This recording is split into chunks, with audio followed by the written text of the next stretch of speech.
Hello my YouTube family, welcome back to under new blog. అందరికీ ముందుగా కార్తీక సోమవారం శుభాకాంక్షలు.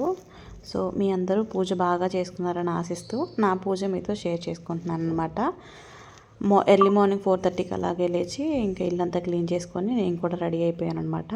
చూసారు కదా, మూన్ లైట్ అసలు రోజు కనిపించట్లేదు, వాతావరణం బాగోక. ఇంకా ఈరోజు లాస్ట్ వారం ఏమో కరుణించాడు, స్టార్స్ అలాగే మూను కనిపించాయి అనమాట. సో ఇక్కడైతే తులసమ్మ దగ్గర ఫస్ట్ పూజ చేసుకోవాలి కదా, అలాగే నేను ముందు తులసమ్మ దగ్గర పూజ చేసుకొని ఆ తర్వాత ఇంట్లో పూజకి అన్నీ కూడా సిద్ధం చేసుకున్నాను అనమాట. అదంతా కూడా మీతో షేర్ చేసుకుంటాను చూడండి. సో ఇక్కడైతే ఇది మా దేవుడి రూమ్ అనమాట. ఇక్కడ చిన్న శివలింగం అలాగే నందిని పెట్టుకున్నాము ఈ కార్తీక మాసంలో. రోజు ప్రాతకాల వేళ మామూలుగా ఒక వీడియో పెట్టుకొని అభిషేకము అలాగే ఒక 10 minutes వీడియో ఉంటుంది అనమాట. డైలీ శివ పూజ ఎలా చేయాలి అని ఆ వీడియో పెట్టుకొని చేసుకుంటున్నాను. నిజంగా చాలా బాగా ప్రశాంతంగా అనిపిస్తుంది. అండ్ మొదటిసారిగా నేను నారికేల దీపం పెట్టుకున్నాను. ఈ నారికేల దీపం గురించి యూట్యూబ్లో చాలా వీడియోలు ఉన్నాయండి, కానీ ఎందుకో నాకు పెట్టుకోవాలనిపించింది. అందుకే ఇంకా నారికేల దీపం కూడా పెట్టుకున్నాను అనమాట. పూజ ఉదయం సాయంత్రం చాలా చక్కగా జరిగింది. ఇదైతే నా ఉదయం పూజ అనమాట. నేను ఇంకా ప్రసాదాల కింద ఏం చేయలేదు, అరటిపళ్ళు ఉంటే ఇంట్లో అవే నివేదనగా పెట్టుకున్నాను. అలాగే కొబ్బరి నీళ్ళతో అభిషేకం చేసుకున్నాను అనమాట. గంగాజలం అండ్ కొబ్బరి నీళ్ళతో అభిషేకం చేసుకున్నాను శివయ్యకి. పూజ అంతా కూడా బాగా జరిగింది. ఇంకా ఫాస్టింగ్ అలాగా ఉంటాం కాబట్టి, ఫాస్టింగ్ అంటే నేనేం కంప్లీట్ అసలు ఏమీ తినకుండా తాగకుండా అయితే ఉన్నాను. టీ ఆర్ కాఫీ తీసుకుంటాను, అలాగే ఫ్రూట్స్ కూడా తింటాను అనమాట.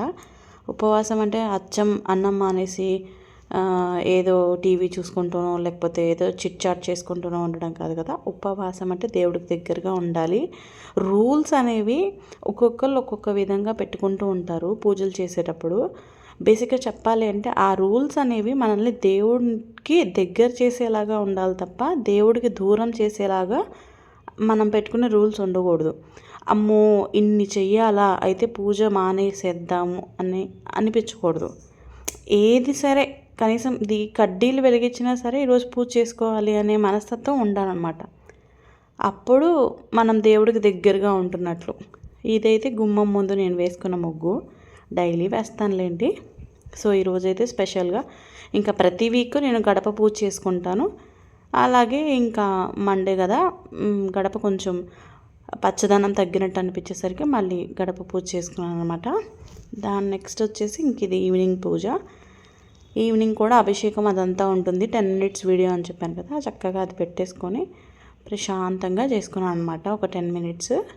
ఇంకా పూజ అంతా కూడా అయిపోయిన తర్వాత నేను ముందుగానే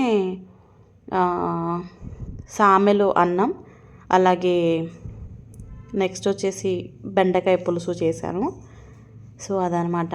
యాక్చువల్గా సామెలతో కిచిడి చేద్దాం అనుకున్నాను, మళ్ళీ లాస్ట్ మినిట్లో డెసిషన్ మార్చుకొని సామెల అన్నం అండ్ బెండకాయ పులుసు చేసేసాను అనమాట. అలాగే తులసమ్మ దగ్గర కూడా పూజ చేసేసుకున్నాను, దీపం పెట్టేసుకున్నాను. అది ఈరోజు నా సోమవారం పూజా విధానం అంతా కూడా. యాక్చువల్గా టెంపుల్కి వెళ్దాం అనుకున్నాము, కానీ ఇంకా మా వారికి ఏదో మీటింగ్ టైం అవుతుందని చెప్పేసి ఇంకా త్వరగా వెళ్ళారనమాట.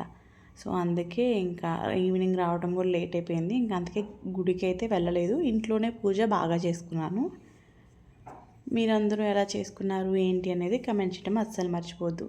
ఇంకొక విషయం ఏంటంటే, మన ఛానల్ మానిటైజేషన్కి చాలా దగ్గరలో ఉంది.